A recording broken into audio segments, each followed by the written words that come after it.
Pessoal, olá, saudações a todos, a todas. Mais uma etapa, mais um módulo nessas atividades do curso de especialização em ensino de filosofia, promovido pela Unifap, em parceria com a Universidade Aberta do Brasil. Eu vou tentar, nesse módulo, fazer atividades um pouquinho mais dinâmicas e que envolvam menos as atividades síncronas, né? As atividades que nós nos encontrávamos de maneira síncrona. Não que elas não venham a acontecer eventualmente no futuro. Eu vou fazer uma exposição aqui para vocês da minha tela, para que vocês tenham alguma noção a respeito de quais são os problemas centrais dessa disciplina. E eu vou falar primeiro em linhas gerais, mas basicamente nós precisamos entender que nós estamos diante de um cenário no qual nós precisamos tratar a filosofia a partir do ponto de vista de uma lógica, a partir do ponto de vista de uma análise do conceito da lógica. E isso envolve ontologia, aquilo que de fato é. Ontologia na filosofia consiste no estudo do ser enquanto ser, e também envolve um outro aspecto que é tremendamente importante para nós que somos professores de filosofia, que é o aspecto ligado à ideia de que nós precisamos conseguir fazer uma descrição do mundo que é analítica, né? E eu gosto muito, eu coloquei lá para vocês terem contato com esse texto aqui, pelo menos com a parte introdutória desse texto, do professor Peter Strawson. O texto se chama justamente Análise e Metafísica, uma introdução à filosofia. Mas eu seria ainda mais específico. É uma introdução à filosofia analítica. Porque quando você tenta, né, como faz esse livro, estabelecer as distinções entre análise e metafísica, você justamente se preocupa com a pergunta o que é, né, uma filosofia analítica. Para que eu não perca meu tempo, eu vou colocar aqui um cronômetro para que eu não avance muito também nessa atividade. Então, basicamente é o seguinte, nós precisamos levar em consideração que quando nós estivermos estudando lógica, nós estamos estudando a filosofia toda a partir de um ponto de vista chamado de analítico contemporaneamente. E esse texto do Peter Strawson, ele trata da filosofia do ponto de vista dessas duas analogias. A primeira analogia, sobre a qual eu falarei um pouquinho mais hoje, é a chamada analogia gramatical, chamada filosofia enquanto gramática. Mas a filosofia não pode ser vista apenas enquanto gramática. Gramática é um elemento importante da filosofia, mas não é algo que consegue explicar a filosofia enquanto um todo. E o segundo elemento, que talvez seja aquele mais contemporâneo a nós, é a filosofia enquanto terapia. Mas aí nós não podemos, em virtude do fato de estarmos falando de filosofia analítica, nós não podemos confundir isso com análises psicológicas ou psicologizantes, como faria, por exemplo, um teórico da psicologia, do tipo Freud, Lacan, ou coisa que o valha. Não, aqui a terapia ela exerce uma função especial para distinguir justamente a filosofia dentro dos seus ramos. Então, a primeira pergunta, na verdade, a pergunta central a qual o Strawson se dedica é a pergunta: o que é filosofia? Né? Para que serve a filosofia? O que faz a filosofia dentro das ciências humanas? E o que faz a filosofia, mais do que dentro das ciências humanas, o que faz a filosofia dentro da ciência. E a filosofia, nesse aspecto mais rudimentar, ela é fundamentalmente dividida em dois tipos. Primeiro e mais rudimentar tipo de filosofia é a filosofia chamada filosofia natural. Então, quando nós vamos estudar a formação da filosofia em meio aos gregos, nós vamos ver que essa orientação da filosofia natural foi a primeira orientação que a filosofia ganhou. A filosofia encontra, então, um caminho se contrapondo a elementos fantasiosos. Isso é uma coisa tremendamente importante para a filosofia analítica. Enquanto o mito explicava a filosofia de uma maneira, a concepção de mundo de uma maneira, a filosofia natural ela veio para dar uma cosmogonia, ela veio para dar uma organização a essa explicação de mundo. Então, não bastava mais o uso da mera linguagem para falar de deuses, para falar de Olimpo, para falar de coisas que não pertencem a uma explicação muito objetiva, muito empírica de mundo. E o segundo tipo ao qual essa palavra filosofia chega até nós até hoje também está ligado diretamente aos deuses, especialmente aí o período de síntese da filosofia, Platão e Aristóteles, mas eu gostei muito do fato do Strawson batizar essa filosofia de uma filosofia do tipo miltoniana, Milton, né? John Milton, esse grande poeta da língua inglesa, que tratava a filosofia como uma reflexão a respeito das novidades da nossa própria vida. E esse tipo de filosofia ele é muito conhecida hoje em dia entre nós, né? Porque as pessoas falam muito a respeito disso. As pessoas falam a respeito de filosofia de vida, as pessoas falam a respeito de seus saberes muito pessoais. O fato é que essa filosofia do tipo elucidativa, do tipo de revelação, de contemplação, ela não explica também a filosofia toda. Então, ela fica muito deficiente em conseguir dar uma explicação àquilo que pode ser, em contraponto, né, cientificizado na filosofia. Aquilo que pode ser uma parte da filosofia mais natural, que pode ser compartilhado com todos com mais tranquilidade, com mais naturalidade. E aí, em virtude do fato desses dois grandes movimentos que as explicações de filosofia têm, e aqui nós já podemos falar em filosofias, né? Surge a filosofia analítica. A filosofia analítica é o terceiro elemento da filosofia que tenta ser a principal tentativa na prática de conjugar esses dois problemas, uma filosofia ligada ao externo, a uma explicação de mundo que não é fantasiosa, e uma filosofia ligada meramente à reflexão, ligada meramente à contemplação do mundo, à contemplação da novidade. E a filosofia analítica surge como uma análise do conceito, uma análise daquilo que está sendo dito, daquilo que está sendo proposto. E Milton já sabia disso, mas Strawson observa com bastante naturalidade. Isso acaba sendo uma maneira de demolir aspectos da filosofia e de decompor esses aspectos em diferentes partes para que nós possamos analisar as partes e depois fazer uma reunião disso que foi demolido. Eu digo que Milton já sabia disso, mas com mais facilidade, quem já sabia disso, de fato, era Wittgenstein no começo do século XX, mas eu já vou falar a respeito disso. E aí, diante dessas duas propostas grandes de filosofia, e de uma terceira proposta, que é a analítica, tentando conjugar as duas explicações mais gerais de filosofia, eis que surge aquilo que o Strawson chama de analogias, né? São as duas analogias que o Strawson cria aqui. A primeira analogia, ela é exemplificada na prática como uma geografia do conceito, uma cartografia mental. Então, vocês vão se lembrar aí, quando eu pedi para vocês fazerem, por exemplo, um mapa mental em algum módulo passado, ou quando eu pedi para vocês fazerem, por exemplo, um fichamento de um texto. Na prática, esse mapa mental, esse fichamento, ele possui uma diferença quando os alunos estão fazendo isso, e para a interpretação do Strawson, é muito importante que nós entendamos que a diferença entre os mapas mentais que vocês criam é uma diferença de escala. Há detalhes da análise, qualidades das metáforas que vocês tiram do texto, da análise que vocês estão fazendo e colocam no seu mapa mental, no seu fichamento. E essas variações, elas tornam mapas mentais maiores ou menores, mas continua sendo filosofia analítica na perspectiva do Strawson. Quando nós estamos fazendo isso, nós estamos seguindo uma lógica filosófica que é a de demolir, de decompor o conceito, de decompor a ideia para que nós possamos entendê-la. Isso é ambas as coisas de de fundamentação básica da filosofia.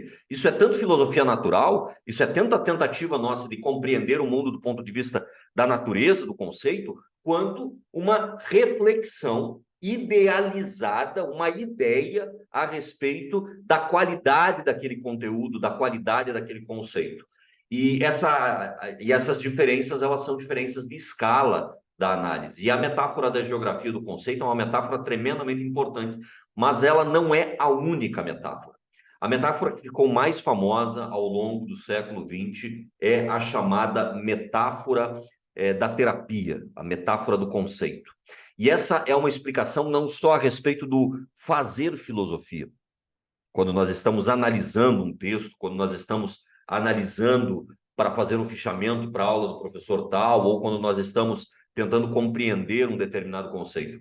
Essa segunda metáfora, ela ficou famosa em virtude do fato de que ela não explica só como fazer filosofia, mas ela explica também, de certa maneira, para que a filosofia serve desde a sua origem, né? Desde a sua origem mais primária. E essa metáfora é a metáfora da filosofia enquanto um desarranjo, a filosofia enquanto uma terapia, não no sentido freudiano, mas no sentido de que nós temos uma certa dificuldade, nós temos uma certa doença mental que precisa ser tratada, que precisa ser curada. E você só cura isso com análise do conceito, com análise da lógica interna, com análise da ciência envolvida, com análise da qualidade da ciência envolvida naquilo que lhe é apresentado. E a ciência, a filosofia, enquanto terapia, né, ela busca a cura de certos desarranjos mentais. Eu sei que essa palavra, desarranjo, ela é muito ruim, né? É uma palavra que remete muito a coisas intestinais, ligados às vísceras das pessoas, mas na prática é isso. A filosofia ela serviria como uma técnica para que você endireitasse a postura do nosso pensamento. Então, ela é uma solução pelo lado negativo, pelo lado de nós fazermos um esforço muito grande para compreendermos, de fato, quais são os problemas internos ligados àquilo que nós pensamos. Quais são as dificuldades daquilo no qual nós acreditamos sem reflexão. Por quais dificuldades essas coisas passam. E essa postura nova da filosofia enquanto terapia, ela esbarra num problema filosófico, que é esse problema de nós interpretarmos o nosso pensamento sempre como um pensamento doentio, deficitário. E aí entra, né, aquilo que um grande filósofo da linguagem, como Wittgenstein, aqui reproduzido pelo Strawson, consegue reproduzir muito bem, entra aquela parte da história do nosso pensamento que vai começar a observar onde está o uso ocioso da nossa linguagem, o uso preguiçoso, digamos assim, da nossa linguagem. E esse uso ocioso da linguagem, esse uso preguiçoso da linguagem, ele opera, de certa forma, na nossa técnica de fazer filosofia, com o fato de que nós temos uma grande quantidade de coisas na nossa linguagem que não possui qualidade analítica, não possui qualidade para a nossa comunicação científica, para a nossa comunicação com os nossos pares, nossa comunidade, seja ela científica, seja ela o nosso vilarejo ou o lugar onde nós moramos, a nossa cidade. E interpretar o problema filosófico dessa maneira negativa é interpretar ele de fato como uma grande doença. Então, é como se esses indivíduos dissessem que a nossa cultura de civilização, ela possui um conjunto muito grande de palavras que estão flutuando na nossa mente sem qualidade. E essas palavras que flutuam sem qualidade na nossa mente, elas independem do significado que eventualmente essas palavras têm, da qualidade que essas palavras têm na nossa comunidade, na nossa linguagem científica para explicar o mundo. É como se as palavras independessem dos seus significados. Então, eu uso aleatoriamente palavras que não possuem uma referência para vocês que estão me ouvindo nesse momento. E eu uso essas palavras e dou a essas palavras um peso, uma qualidade que elas têm para mim, mas que muitas vezes podem não haver essa qualidade para vocês. As palavras, quando independem do seu significado, elas criam mitos, elas criam paralelismos, elas criam absurdos, eventualmente elas podem criar até aquilo que tem um pouquinho mais de qualidade, que são metáforas, exemplos. Então, existem maneiras de você fazer isso. Wittgenstein, ele já sabia como transformar essas palavras e dar a essas palavras apenas o seu caráter de mundo. Um dos principais livros de Wittgenstein, né? No começo, ele já sai citando: o mundo é tudo aquilo que é o caso. Essa talvez seja uma das descrições mais simples de ciência e de mundo, mas ela, de fato, ela embarca, coloca dentro de si apenas aquelas coisas que dizem respeito ao uso no mundo. Apenas aquelas coisas que possuem uma dependência muito colada ao significado daquele que está anunciando as coisas. E, no geral, esse significado ele não está tão colado assim. Ele possui um efeito que, às vezes, aleatório, né? Aqui, para vocês entenderem essa aleatoriedade, é o efeito Jesus na goiabeira, né? Então, vem o determinado candidato a filósofo, o determinado candidato a alguém que faz uso dessa linguagem do ponto de vista público para explicar os seus desarranjos no mundo, e ele inventa a ideia de que ele viu Jesus na goiabeira. Esse efeito da linguagem, ele é aleatório e ele não tem um sentido filosófico para explicar o completo uso ocioso da linguagem ao qual essa pessoa se propõe, por vários motivos. Mas o principal deles é o fato de que uma sentença do tipo "eu vi Jesus na goiabeira" possui um efeito na linguagem, mas não possui nenhum efeito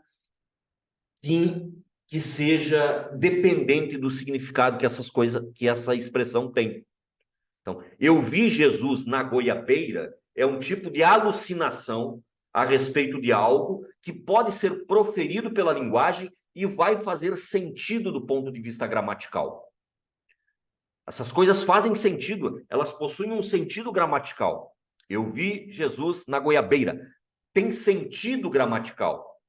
No entanto, não tem significado, não está colado, não está aderido a um significado amplo que essas palavras têm, né? Goiabeira, Jesus, eu vi.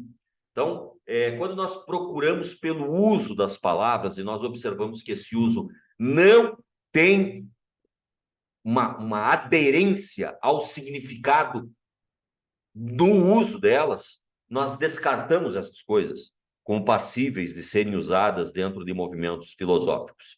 E aí entra, né, a ideia de por que essas coisas acontecem, por que essas coisas são passíveis de serem consideradas problemas filosóficos bons ou ruins, por que nós ou levamos essas coisas muito a sério, ou nós rimos dessas coisas, né? Do tipo assim, essa pessoa teve uma alucinação, essa pessoa teve um desarranjo mental e ela conseguiu, com naturalidade, verbalizar, dar naturalidade na linguagem desse desarranjo mental que ela está tendo. E a pergunta central é: para que serve a gramática? A gramática do uso dessa linguagem.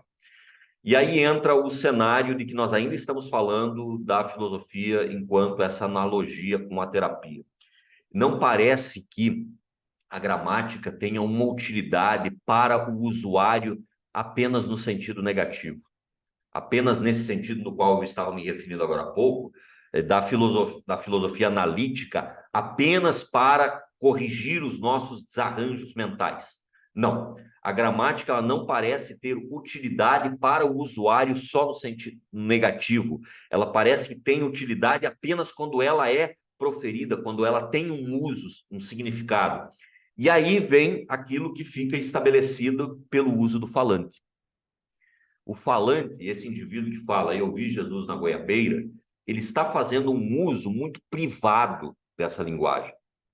Ele está fazendo uso apenas no caráter negativo, para curar os seus desarranjos mentais, para curar os seus desarranjos de significado dessas palavras. E a descrição do uso da linguagem é uma coisa muito particular. Quando nós descrevemos o uso da linguagem, nós não somos capazes de usar a linguagem para corrigir os problemas do próprio uso negativo que a linguagem tem. Então, a linguagem, a filosofia enquanto gramática, né, ela não serve para a correção da linguagem a qual ela está se referindo. Ela não serve, ela não tem essa utilidade. A filosofia ela não serve para que você tente convencer um indivíduo que está fazendo um uso tão privado da linguagem, eu vi Jesus na goiabeira, de que ele está com um desarranjo mental, que ele não consegue curar esse desarranjo mental apenas com o uso da linguagem. Ela não serve para isso. Parece que serve, mas não serve. Porque a linguagem ela é estabelecida pelo uso do falante, e o falante é aquele que é capaz de fazer algo. O falante que diz uma coisa bizarra do tipo, eu vi Jesus na goiabeira, ou o mundo é composto de água, ferro, terra, esses indivíduos, eles são capazes de fazer algo. Então, nesse tópico, a gramática ela se confunde diretamente com o uso que nós fazemos da língua. Dizer é o mesmo que fazê-lo. Dizer alguma coisa é o mesmo que fazer alguma coisa. Não há análise gramatical daquilo que eu faço. Só há análise gramatical daquilo que eu falo, daquilo que eu digo.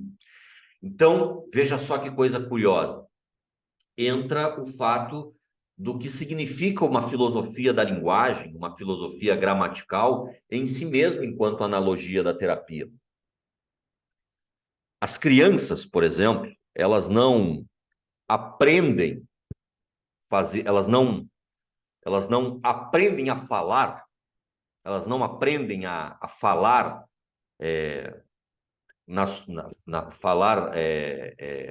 nas suas casas, no seio das suas famílias, elas não aprendem isso. Vejam vocês que coisa curiosa. Elas não aprendem isso estudando gramática. Veja que coisa curiosa. Elas aprendem a usar uma língua no seio das suas famílias, no coração das suas casas, mas elas não aprendem a fazer isso através do estudo das gramáticas. Não é assim que nós ensinamos as crianças a falar, não é assim que nós ensinamos as pessoas uma outra língua. Nós só ensinamos essas pessoas falar uma outra língua ou falar mesmo sua língua materna quando elas são muito pequenas, pelo uso que elas fazem disso. E aí entra o coração da filosofia analítica contemporânea nessa interpretação do Strawson, lendo e relendo Wittgenstein. Porque essa relação que a terapia, né, para a cura dos nossos desarranjos tem com a gramática, ela mantém a nossa linguagem toda poluída com coisas que não possuem um uso. Um uso fora daquele uso muito particular de alguém que estava simplesmente aprendendo a falar, a usar uma língua.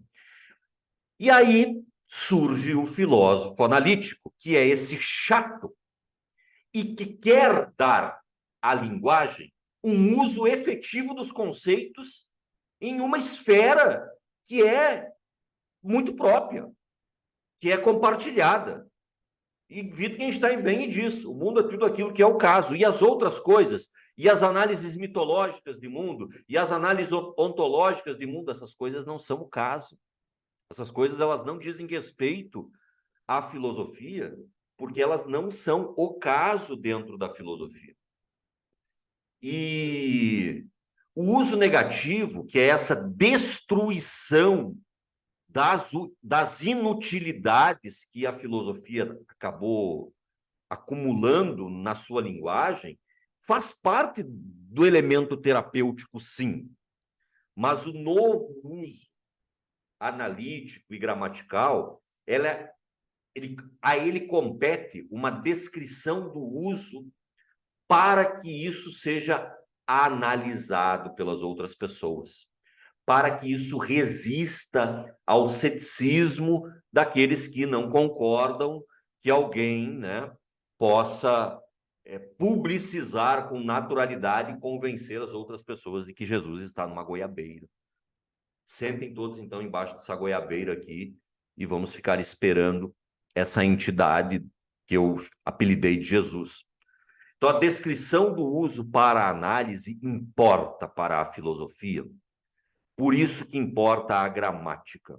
Ela depende de uma certa especialização, um certo refinamento do uso da linguagem que não está disponível para todos. Não é uma coisa facilmente disponível para as pessoas que não fazem da filosofia, que não têm na filosofia esse